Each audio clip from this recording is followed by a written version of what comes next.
Welcome to the Wise Build Bridges. Today we are joined by Michael Adeniya from the UK Black Business Show. Thank you so much for coming, Michael. Thanks for having me. Also, Danny is obviously here, our head of content at BG, just, sprinkle in a bit of conversational fun. Yep. Yeah, something like that.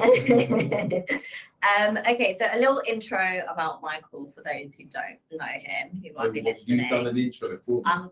Well, it's the one that you sent me. Oh. It's the one that you sent me. So, you can act surprised by what I'm going to say. We're all going to be very impressed. So Michael is an award-winning B2B events and digital marketing strategist. He is currently the Chief Operating Officer of the UK Black Business Show, the largest event in the UK and Europe for Black entrepreneurs. If you haven't been, go. Career professionals and allies to the Black community. As Managing Director of Current Events Life Science Division, he spearheaded almost 10 times revenue growth from this is impressive. I haven't read this one thoroughly, have I? From £650,000 to more than £4 million, introducing multiple income streams and international product launches across Europe, Asia, and America. That's a wordy one. An impressive one. That's a long intro. But it's and good, you're though. right. It gives context. Yeah, a little bit. I suppose, yeah. I love working in events. I've just worked in events for as long as I can remember, 19 years or something, right? And I'm just really excited by growth. Yeah. It's just so, because when you look at an event that might be a one-day show, yeah, say UK Black Business Show, when Brad and I first met, it was just a one-day Saturday show, and realised, mate, this community wants so much more than this one-off event. Yes. I think of all the different ways you can give, we're actually underserving them by only giving them one day. Yeah. What else can we do to help this group of people achieve their objectives? Incredible. And in that journey as well, you can make some money along the way too, right? For sure. For sure. Actually, I guess we kind of have that commonality. I started out in events as well, before becoming a lot more of a generalist with BG. And so yeah, I'm really interested to kind of get into that today in terms of from the event side. Love it. First of all, to prepare for these episodes, I always like to do a bit of a LinkedIn deep dive. You've probably seen that I stalked you a few times. And I saw that you attended the Netflix Spotlight event. And in that little teaser video, you mentioned kind of being the only Black person in your school and kind of navigating your way through that. And I wanted to kind of learn a bit more about that because, even Dan, we grew up together, kind of different schools, but very much same area. And we've never known that. I've never known what it is to be actually growing up, I have, but a lot less so. Definitely not in that kind of initial phase of life. So I was wondering, how did you kind of deal with that? Was that something you were always kind of almost acutely aware of, or was it something that you were aware of because other people mentioned it to you? Yeah.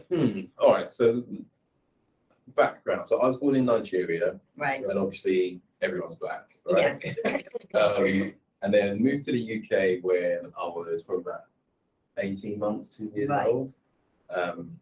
And yeah, so London in the early 80s, mid 80s, growing up as a young kid then, you definitely experience, whether it's directly via me or through what my parents may have experienced, you start to get an inkling that racism is a thing. Yeah. You start to get an inkling that, there's a sense that we're a less than the majority ethnicity in the country.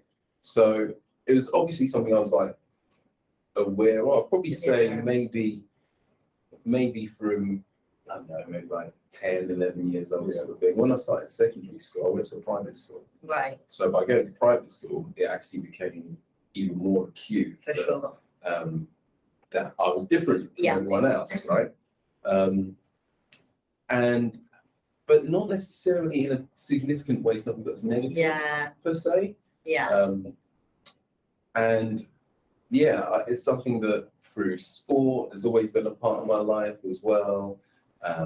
And yeah, you kind of just learn that this is the scenario that you live within. Yeah, this is what Like, it's it not is. something that I particularly was like, oh, yeah, it never got me down, Yeah. per se. It's never something that really impacted me. But then what you don't notice is that there is a compounding effect on that, but yeah, you maybe don't realize until until you're sort of older in life and you actually got the words to sort of be able to articulate what you're feeling and so forth. Because if you don't know any other way, that's just what you feel. Yeah, 100%.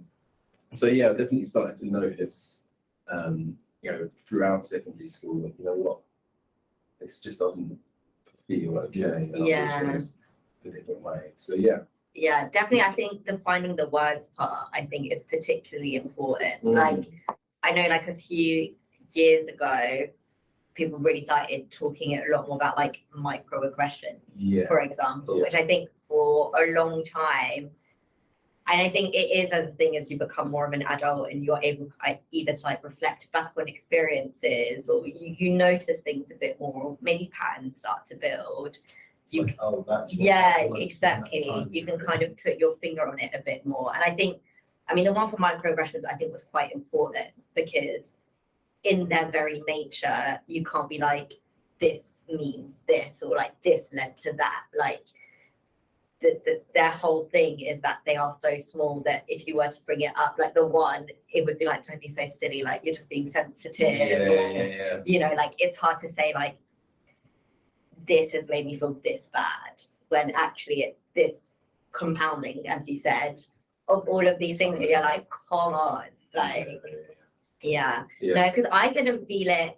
I mean, I grew up in London. I went to a high school in London that was like ridiculously diverse, and then I went to uni in Leeds, and that is when I was like, oh, okay, like in my building, in my first year, my halls, there was maybe like, I don't know, at least 200 of us in a building, and there was only 2 of us that were not even, we were both mixed race, and that was the blackness in the building. And I was like, and I'd never before kind of like really sought out black people per se, like, do you know what I mean? Like my friends were my friends, like, but in Leeds, I was like, I need to find some black people, because I just need to have this sense of like normalness, because I found myself often having to either like correct people, or the impression a lot of people had when I first got to uni was that I was this really intimidating person, which to my friends just sounded like crazy.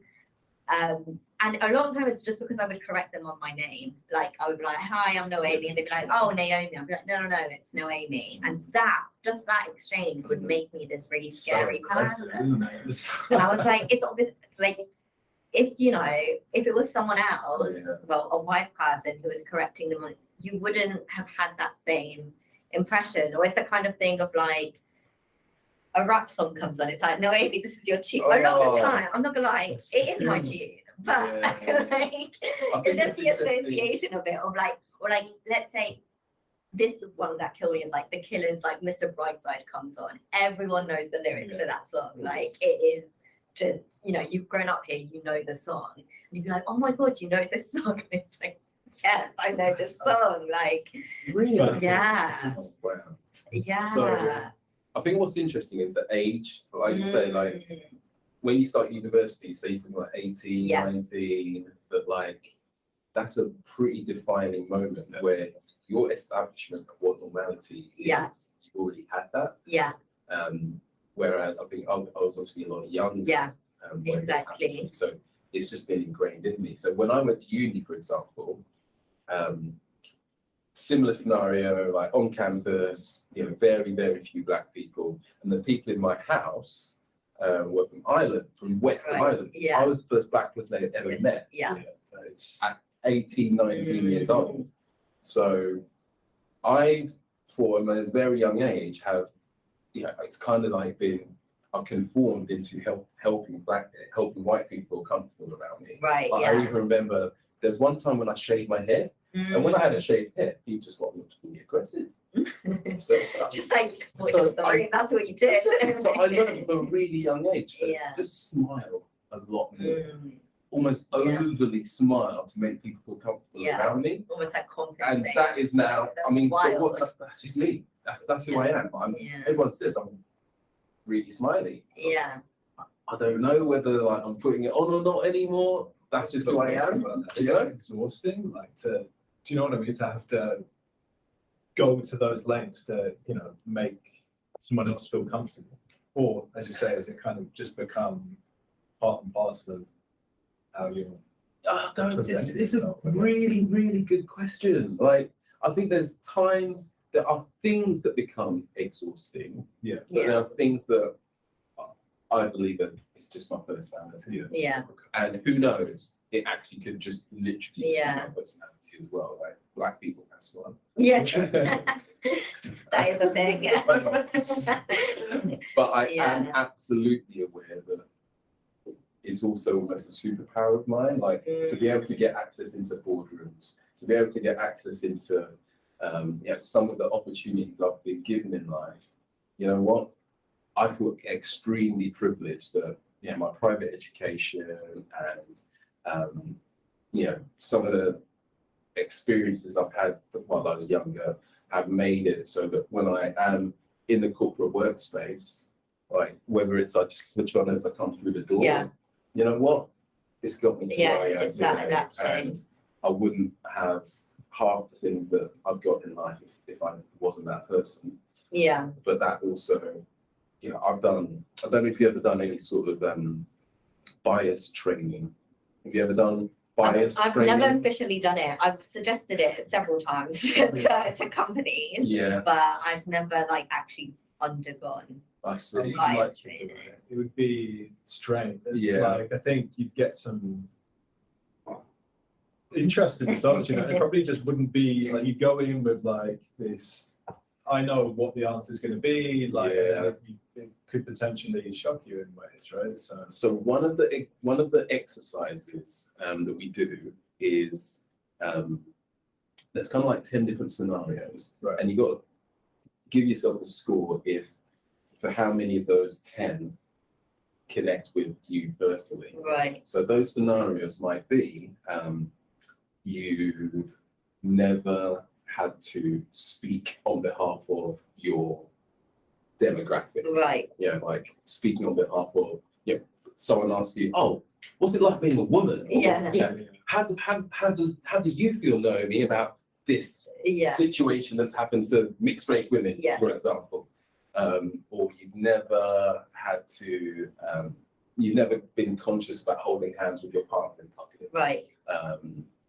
A whole different bunch of scenarios Yeah. that work out what element of privilege that Yeah. you've had in life. And I've been in a scenario where I've been with people, a sort of diverse group of people across the business that all believe in diversity and inclusion. Yeah. And the scores have been the majority have scored 0 and 1s. And I've Right. done the exact same exercise with managing directors, portfolio directors, C-level people, Yeah. and the majority have been 8s to 10s. Right. And when you see that, oh wow, like there are a collection of things here that people in our organization feel that they're conscious of as soon as they wake up in the morning. Yeah. Yeah. Whereas there's other people in the business that these things, they don't even think about it. It's never even occurred to them that that's something thing. that's even minded. Blissfully unaware, right? Yes, beautifully unaware, Yeah. and able to just wake up. Yeah. Float for through sure. life. I mean, I think that's definitely been, I know like wherever I've ended up, I've always been one to advocate quite strongly for the case of like inclusion and diversity and sometimes I do find it really frustrating because I'm like, I don't understand how this isn't important to everyone. And I even like put myself in the position of like, if you're like the CEO of a company and you can see that you've got somewhat of a diverse workforce, it makes sense to keep your team happy and included and feeling valued, because then like from a strictly like business perspective, like let's say you're really literally looking at the financial gains from engaging in such an activity, you will get the rewards in the fact that you've got a more committed and dedicated team, like that has buy-in to the company, that believes that the company is like there for them, you know, and would back them essentially if, let's say, something were to happen. And when you don't see that as a team member, then you disengage. You automatically kind of remove yourself from certain situations, or you don't, you know, let's say a problem does come up, you're less likely to want to resolve it because you're like, well, this is not my business because they don't really care about my business anyway, you know. So I kind of like that. I think that's where my frustration comes from. I'm like, okay, fair enough if you don't understand it because you've never experienced it yourself. But even just from this other point of view of like, I need my team to want to work well for me. It's an easy win, you know, if you're aware of it. But and I guess doing that kind of training is definitely interesting for sure. Like, and the study's been done because you're absolutely right. Like, if you are engaged in the work that you do, you believe that the company has your best interests at heart, then you're more productive at work. And if you're more productive, then you're putting more energy into your work, you're more confident when you come to meetings, you speak up more, you come up with better ideas because you know that if you speak up, your ideas are going to be burnt to the ground. Actually, it's going to be aired and listened to and contribute towards. And the business makes more money. It's just everyone benefits from it. Well, if you're as a leader and if you're looking at the, you know, financial implications of doing something like that, I just feel like it's missing the bigger picture. I mean, definitely, but sometimes like that's the only pitch that people will hear, you know, to like make, because sometimes they do require kind of like fundamental changes to it. Like, I know a lot of it, like it's quite a topic at the moment, like when you talk about like office banter and things like that, like a lot of the time that can be borderline. I mean, there was just a case from that football coach, what's his name? He got like banned, but actually I think I was like, oh, it was like unconscious racism. And it was, and essentially what he put it down to was locker room banter, where, so like those kind of like, I guess those changes, they have to be fundamental. They're from like, no, like being racist isn't a sense of humor, like, or like being, you know, misogynistic is not a sense of humor, being homophobic is not a sense of humor. Like, you're asking people to make quite strong changes to their behavior as well, which I think is where it then becomes complicated, maybe, for when like leadership is like, well, we don't really know how to handle this, because what you're asking is for people to like switch it up, kind of mindset wise. And it's the people that are at the top of business. And be the advocates of that change for it to benefit absolutely the organisation. Otherwise, it's just lip service, really. Absolutely. Yeah, for sure. Yeah, I mean those examples of like in sport where it's just banter. It's just a shame that that's a society that we live within. These sorts of things, people from minority groups have just had to experience. But again, this is why I'm also like, you know what? There's a resilience that you build through that. Again, I'm so proud that I am the person I am, because there's so much I'm like, I can deal with that. Like, if I can deal with what I've had to deal with in my day to day, I can definitely deal with that. And I think resilience is just such an incredible skill to have in your life. That, even my wife has said that that is the way that she described it was that my greatest skill that she wants my kids to adopt from me is my ability to be just so calm under pressure. Because there's very few things that I'm like, oh, it's going to keep me awake at night. I don't know how I'm going to get over it. I've just always got this belief that, you know what, nothing can be that bad. It's going to be okay. It's going to be okay. This is how we're going to get through it. I may not have the plan immediately. But you'll work it out. I'll You'll work it out, right? Yeah. You'll work it out. Yeah, no, that's good. That is definitely a good one to have in the That's a bank. blessing for sure. Like, you know, Yeah, There's so much you can stress over. Yeah. Right? Yeah. So much. absolutely. You can lose yourself in it as well. And don't get me wrong, I'm not like that 100% of the time. Like Mm. there are absolutely times when, yeah, you spend too much time in your own thoughts. You're just like, oh, how are we going to get through Yeah. this? And it starts to eat you up too much. So I've absolutely been at the thick of it, but I feel like now I'm better at catching myself in it. right. Be able to go, like, breathe. Yeah, We'll be able to get through this. nice. I love that. Yeah. Speaking of resilience, I saw that kind of like one of your first jobs was originally in sales before you got to the event side of things. Okay, You yeah. started in sales. Is that right? I've worked in sales pretty much since I was, in my early 20s. Yeah. Maybe even before that, actually, because I used to work for a bank. Right. Oh, yeah, it's I went deep So, into the LinkedIn. I went like show all experiences. Yeah. So I used to work at a bank. Yeah. During my time at uni, I worked for a high street bank, Yorkshire Bank, Right. as a cashier, like just went in as a Yeah. cashier. It was a time when, while I was playing rugby, I had a pretty bad knee injuries. I couldn't play for a year. Right. Also dropped out of uni at the same time, so I had to go and get a job.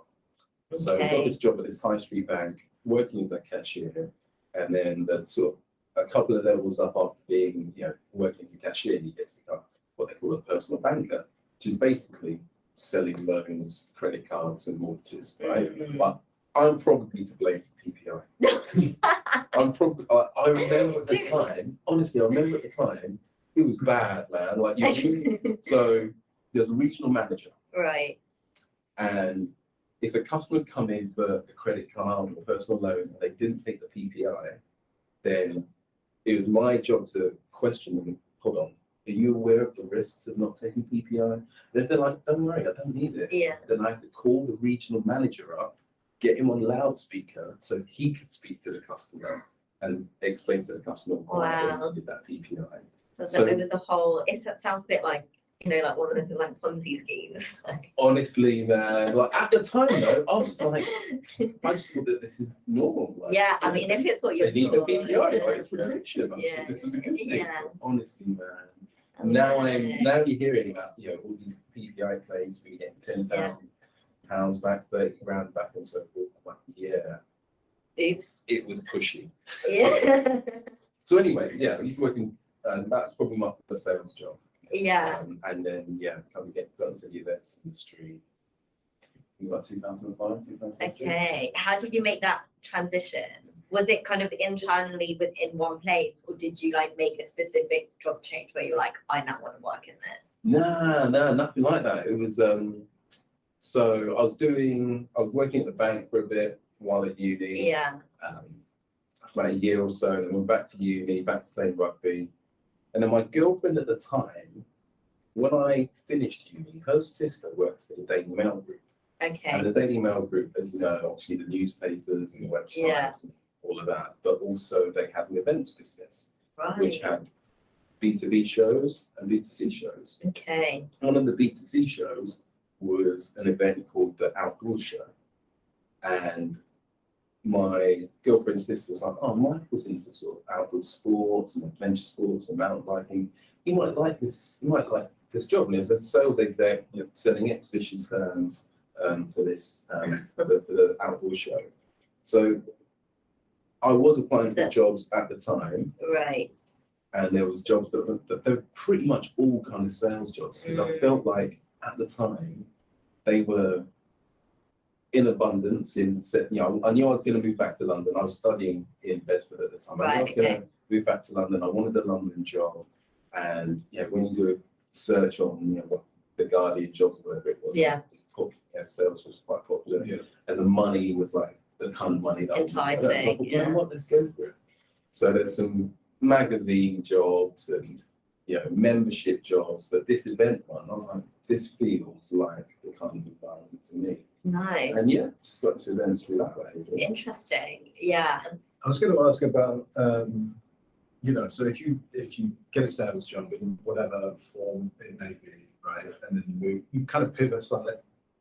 There's definite similarities in what we're just talking about, but there's so many transferable skills, right? And I think that at some point, everyone needs to work in sales, just because like developing that sense of being comfortable pitching anything, you know, because it's never something that's going to go away. I feel, and no matter what you're doing, personally, professionally, and I think it taught me. My first role was a sales role, so a business development role, and that helped. Do you know what I mean? And it's not gone anywhere since. Like, you're always doing the same thing, putting your best self forward, and how can I come across the best to this person?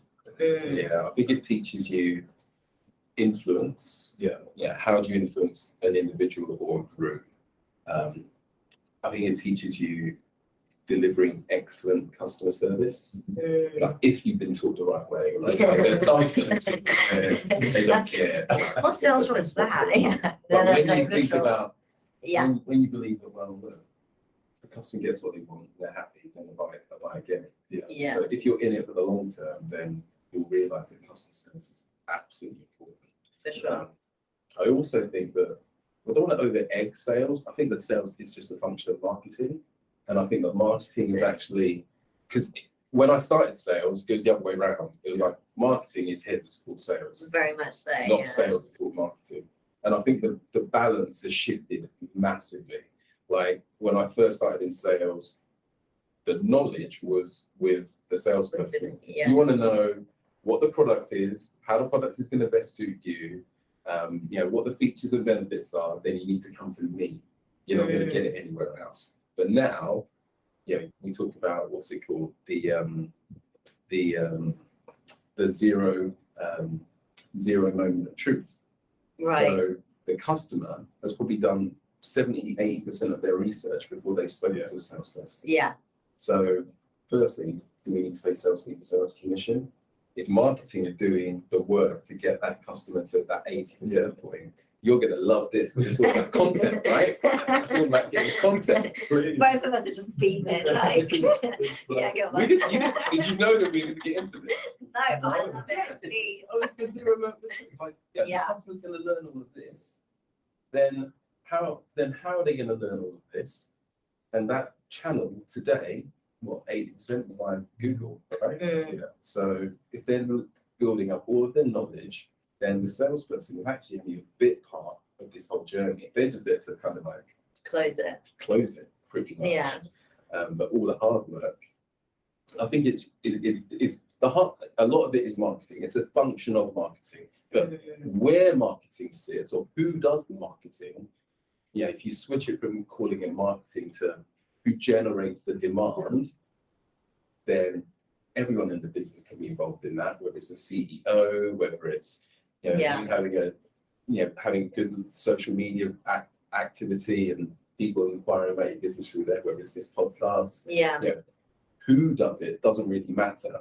But I think that everyone in this day and age within your business has a role to play in terms of marketing the product. I can't remember asking you a question. Actually, Danny asked you about the transferable skills of sales. And we got here, which I'm glad to have got that. Great to hear. No, but it definitely is. It is a really interesting point to make. And it is part of the conversations. I mean, I've always been on the marketing side of things, and I definitely started my career in the thought that, marketing is very much like a supportive element to sales.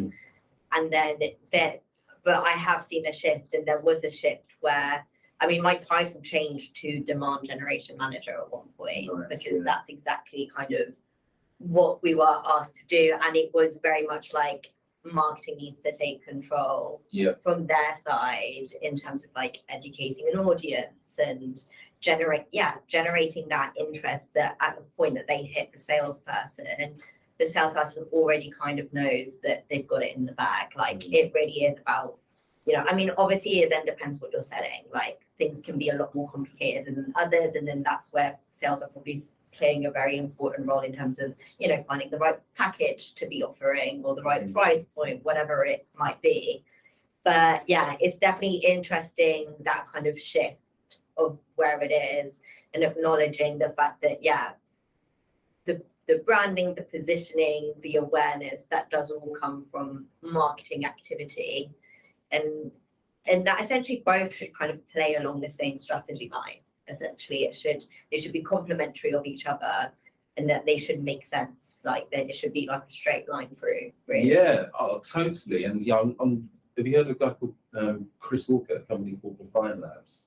Refine Labs, I have heard of. Yeah, because like he's incredible thought leader and talking a lot at the moment about the fact that, as you say, sales and marketing should be completely aligned with exactly the same goals. Like, yeah, why should marketing only have goals on, I don't know, website conversions or downloads, but then sales have the KPIs of revenue generated, right? Yeah. Whereas, well, if one leads to the other, if the marketing team knows this is what we need to get to, then it's not the volume of downloads that matters, but it's actually how much of that is converting into billable pipeline. Absolutely. Like that should be the measure. And so Chris talks a lot about the fact that, and you probably see it with your customers as well, that the job title of the chief revenue officer, and actually the chief revenue officer, sales and marketing, sits under that person's responsibility, rather than having a chief marketing officer and a chief commercial officer. Actually, it is all meant to drive revenue. Yeah. This is particularly in like B2B businesses, but I don't think that Refine Labs specialize specifically like B2B SaaS. Right. But I think the concept, it even applies to us. Like if sales and marketing are completely aligned, if we're looking at generating demand and then capturing that demand hand in hand, then yeah, how are we using our systems in place? How are we incentivizing the people in the business in order to get to that? Absolutely. And I'm seeing the shift in so many aspects. Like old event company that I used to work with, at one point they wanted 100 salespeople. Yeah. And 3 or 4 marketers. Yeah. Now it's a case of we need 100 marketers. Yeah. And you know what? We only need a few salespeople. Yeah. Not It's really interesting. a complete shift in what that sort of team setup looks like as well. Yeah. Nice. Okay, talk to me a little bit about events and your love for it, because I feel like events, I think for a lot of people is a love or hate kind of relationship. Yeah. Like, you know, they tend to be, for companies, they can be expensive endeavors. You know, sometimes there's not that direct ROI link, which I would like to kind of quietly disagree with, because I mean, as an events manager, my thing was, how do we use events to generate revenue? That was what my whole thing was, why I was there. So I think I have a slightly different version of it, and also we are kind of like in this B2B sector as well, so maybe that's what kind of influenced it. But yeah, like, how did you get into it? How did your love grow for it? Tell me about that.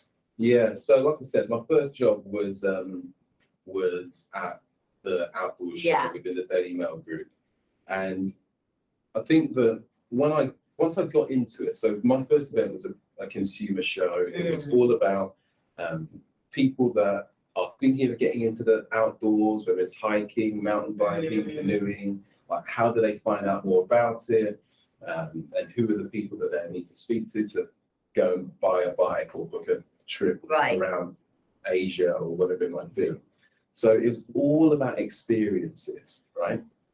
And for that to be like my first job in a B2C environment, I'm so glad I did it, because exciting. That thing still applies whether I'm working in the biotech space, whether it's with entrepreneurs, whether it's in the finance events. I've done a whole range of different type of events. But the thing that has always stuck with me is that first job working in B2C, like travel and this sort of adventure sports. Yeah. It's fun stuff, right? Yeah.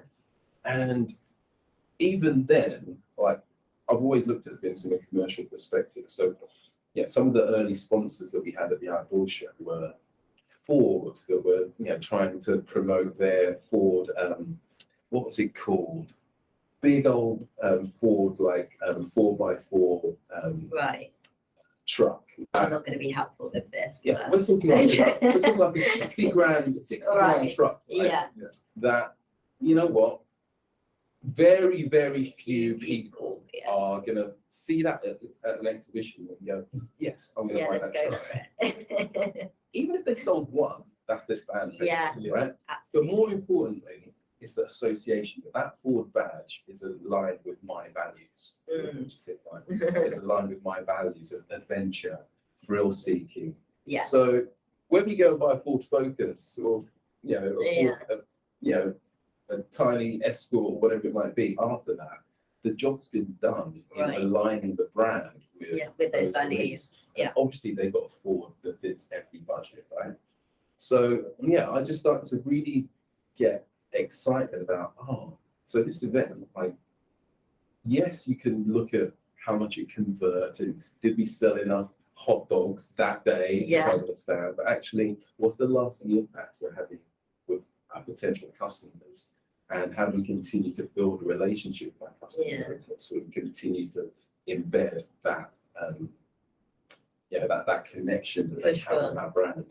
Yeah, no, they're powerful things. It is that kind of, it creates emotional connection, even in like the fact of, like, we often would send salespeople that maybe were already within the sales cycle with a prospect, and they just couldn't close the deal. They couldn't quite, they'd stalled at one point, and just sending them there, having that face-to-face connection is literally what was needed just to kind of get it going again, and we talk a lot more about face-to-face now that we're able to do it again. I think it's become even more valuable because we do have, these hybrid and remote teams, that it does become even more special to have those. And then you make a big deal out of events, you have it in the calendar, everyone's aware of it, you prepare specific stuff for that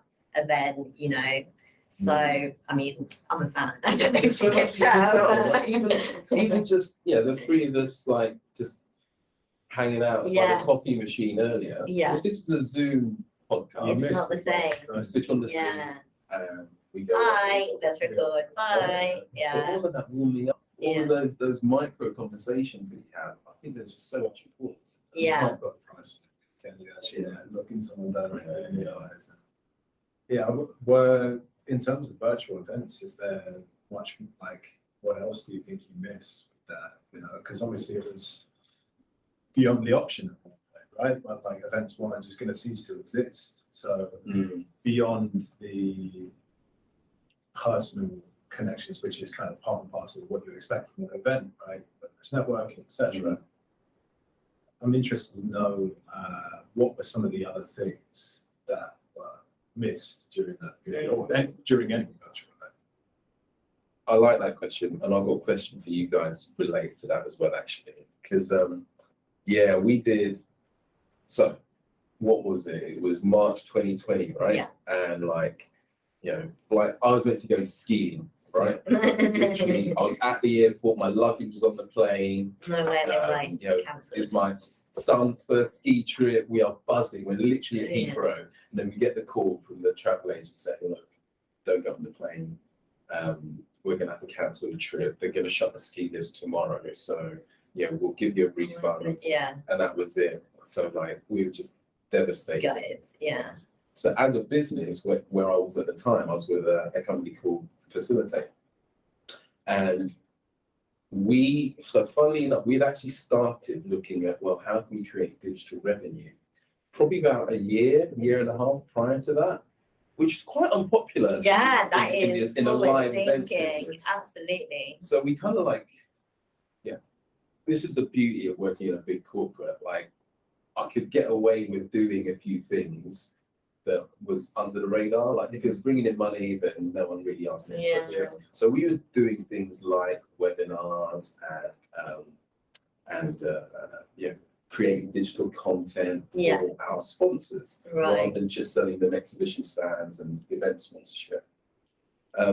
So once the pandemic hit, we kind of just ramped that up, Yes. and we got it to a point that actually the digital content was just about covering the cost of everyone's wages. Whereas a lot of the other event businesses, they were like, well, we're not doing live events. Yeah. Some did not pivot at all, and just sat there thinking, this will end eventually, then we'll get back to our live show. Time. Yeah. But then eventually a lot of people just ramped up the webinars and some form of digital content. Podcasts exploded Yes. as well. And I think that it's all part of in terms of what's going to be sustainable and what's going to continue to grow post-pandemic. I think there's definitely a place for virtual events. Me personally, I'm not a fan of them because I'm just short on time. I just have not got the time for a lot of virtual events. If there's a way that I can get that content, like if it's the content that's the reason for that virtual event, I'll look at the way that I can get that content either on my own terms, and that might be a podcast. I think there's actually a lot of content that I could consume by a podcast that I could also consume by a virtual event or a webinar. Yeah. An on-demand webinar, I can do it when I want to do it. Yeah. But then the beauty of a podcast is, I can hear it, but I don't have to look anywhere. Yeah. So I could be in the For garden, I could be walking. So I think that continuing some form of digital content, whether it's visual or audio, will continue. But I think that environment of a virtual event, I think there's always going to be. It's hard. I saw a lot of different platforms pop up, and some people definitely did it a lot better than others. I think the ones that were good is where they almost made it like a game. So it was almost like you were in this Sims style world where you could literally create an avatar that would walk you to a stand, and you would have.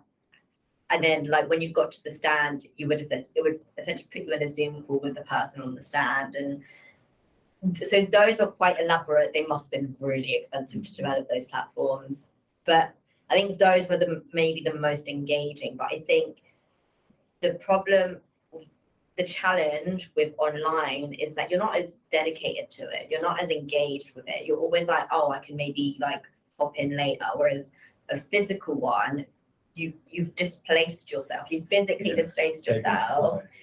Exactly. And you're like, it's a day. I will do all of this in a day. And a lot of time, you're not doing other business whilst you're doing that. Whereas something like a webinar, you can afford to log into the webinar, but also keep checking your emails or to keep.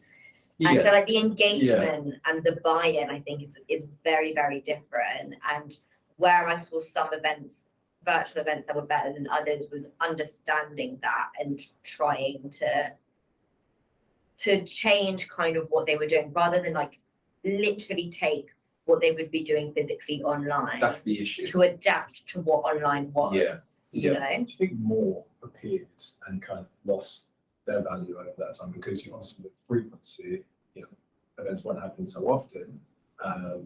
We can't take flights, things like this, and we're going to make up for that by sticking in a load of virtual events, all of which kind of add up to this one in-person event that you would. Do you hear what I'm trying to say? Yeah, it was broken up into lots of little bits. It's kind of all of this could have been done at the original event, but to make up for that, and I think probably as such, there were less and less interest in them because people kind of they got bored of it in a way. Yeah, but also I think that I think all of the three of us were at an age where we were live events first. Yes. So my nephew, who's 10, spends 80% of his week in a virtual world. Yeah. It feels so it's a normal thing ever. Yeah, events. Yeah, that, as you said, those events where they built an avatar.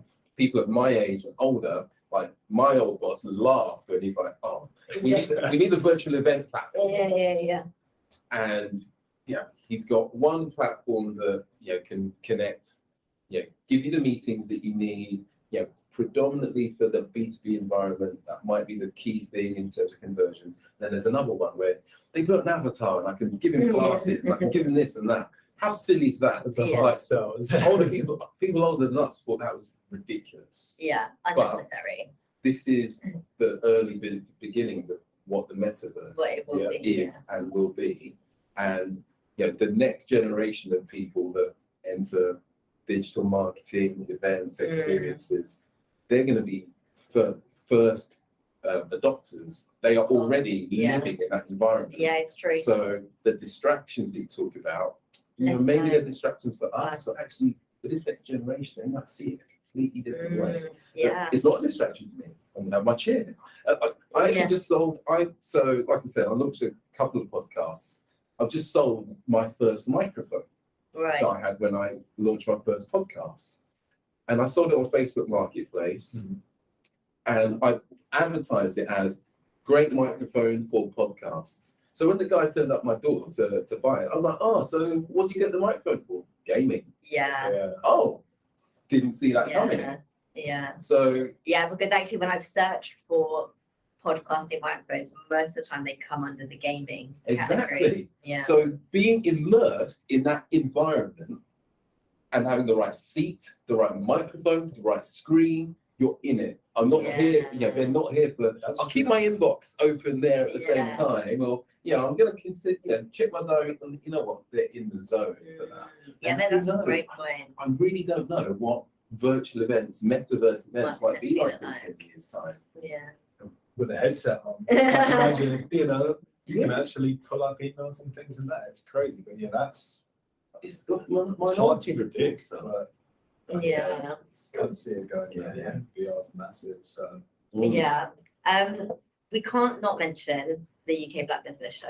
Oh yeah. Let's talk about the UK Black Business Show. I mean, that's how we kind of know each other Yeah. in the first place. We've attended a few times and have had a Mhm. great time every time. Oh, nice. Talk to me how you got involved with that kind of, how it's evolved as well. Yeah, so Raphael, the founder, you've met Raph, right? Yeah. Yeah. we- So Raph, have you met Raph? I don't think we got a chance to speak at No, that event, yeah. but I saw him moving around. We're always buzzing. Yeah. It's always hard to pin either of us down. But he founded the show in 2017 Right. just because there's just a lack of events Yes. for Black entrepreneurs, Black career professionals to share ideas, to learn from each other, and just have that platform to progress in whatever their goals and ambitions might be. And always feeling like the odd one out he worked in events just like I Right. did.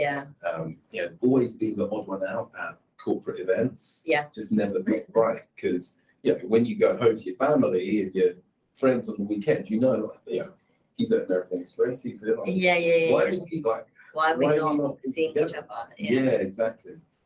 Learning from each other. So you launched it in 2017 and the event has just doubled year on year to now we're at UK Black Business Week last October. I mean, that one, it was impressive what you guys did though that week. The week was insane. Yeah. So 10,000 visitors across the whole week, right?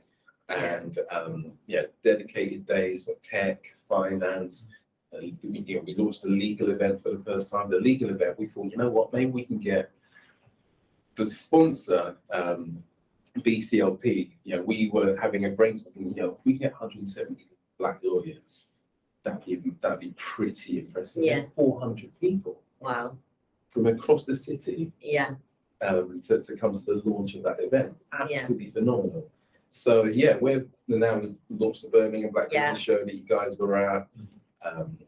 And next month we've got the Black Tech Achievement Award. Yeah. So like I said at the start, I love being in environments where there's a community here that needs to be served all year round. And actually just doing that one-off event was saying, I'm sure, how can we keep this community accountable to change and the growth that we need? And For sure. I'm just so happy that I can do it. But my parents are both entrepreneurs, immigrants from Nigeria in the 80s, and I've seen the challenges and struggles they have.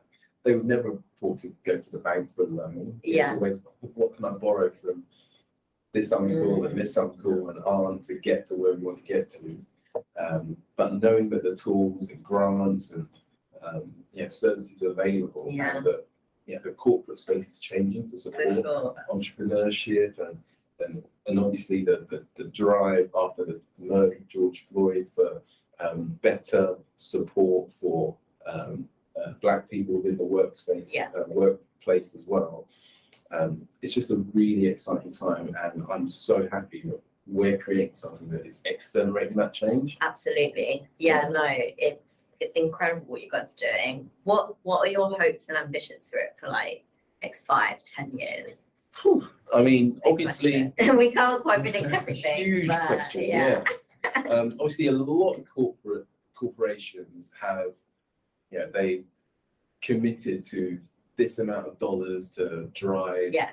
to drive diversity and to, increase the representation in the workforce by 2025, 2026, and so forth.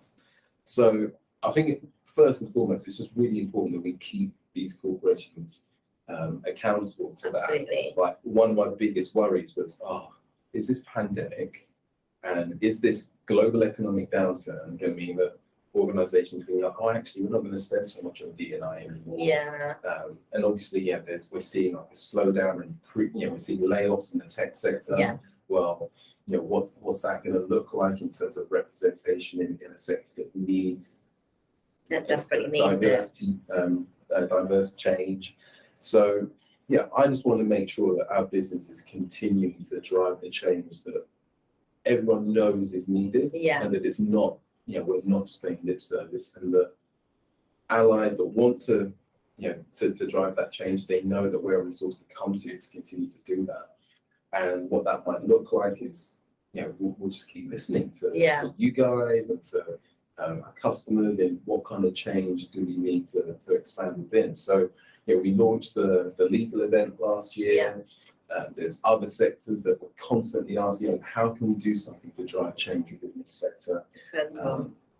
And there are other aspects that our community are telling us that, can you help us? Can we get more education in this area, such as property, and such as even like SEO. And, how do we transform our business into the digital world?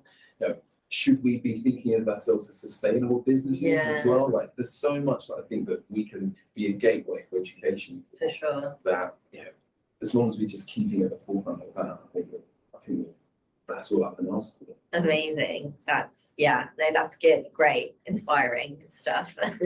It's fun. It's a lot of fun. Yeah. We've got a really, really cool team as well. And creating some incredible partnerships. And I'm just excited to be a part of it. And honestly, sometimes I just feel like I'm just hanging on the coattails of someone else's success. I'm just happy to ride that way. Yeah. We're approaching the hour mark, so I'm going to kind of go into like the last bit. I like to play a little game at the end, keep it fun and light. Although I don't know, this is what I would describe as a game, but it's a thing. It's a section of the podcast. Okay, cool. I'm basically going to give you a phrase, and you're going to like fill in the blank. Okay. That's what's going to Scared happen. That sounds fun. Yeah, I mean, I'm hoping it is. Is it different for every guest? So some of the formats have kind of been similar. Actually, with this season, I've done some more similar ones because I'm interested in the different answers that I get from the same prompt. Okay, cool. So although you'll be the first one to do this one. All right, let's go for it. Let's go for it. It's a new one. I love my work because I get to be a part of exciting change. that. Yeah. I am proud that. I'm a dad of 2, a husband of 1, and I always make sure that my family comes first. That's awesome. I really enjoy that. Something that I want to work on this year is Time management. Michael was 20 minutes late. Oh! I know. I was 20 That's on the record. I was 20 minutes late. But it's all right. And It's you're all absolutely right. right. See, so time management, there you go. There's proof. Proof is in there. At the weekend, you can find me. Oh, coaching under sixes football. Oh, that's good stuff. Honestly, I can imagine that being really good. it's like- intense. Under six, like 5 and 6 year olds. Even if you just got one, even if you just got one child, they don't listen. Imagine 15. Yeah. That is a good time. I could, just little 5 months running around the pitch. I should just imagine the brownie parents. And they're like wrestling each other, and it's like, guys, listen. In line. Okay. Blank makes me happy.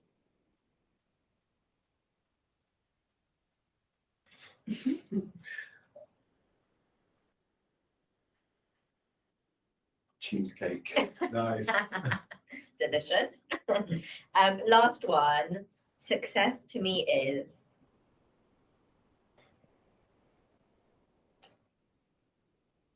Getting a good sleep at night. Oh, yeah. Yeah. Every night. That is a real luxury. That is a Yeah, real man. luxury. Yeah, that's good.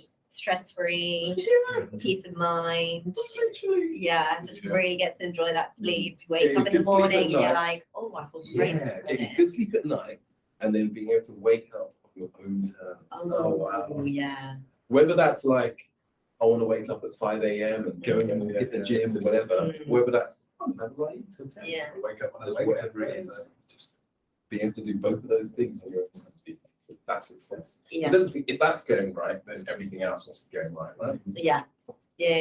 Love, amazing.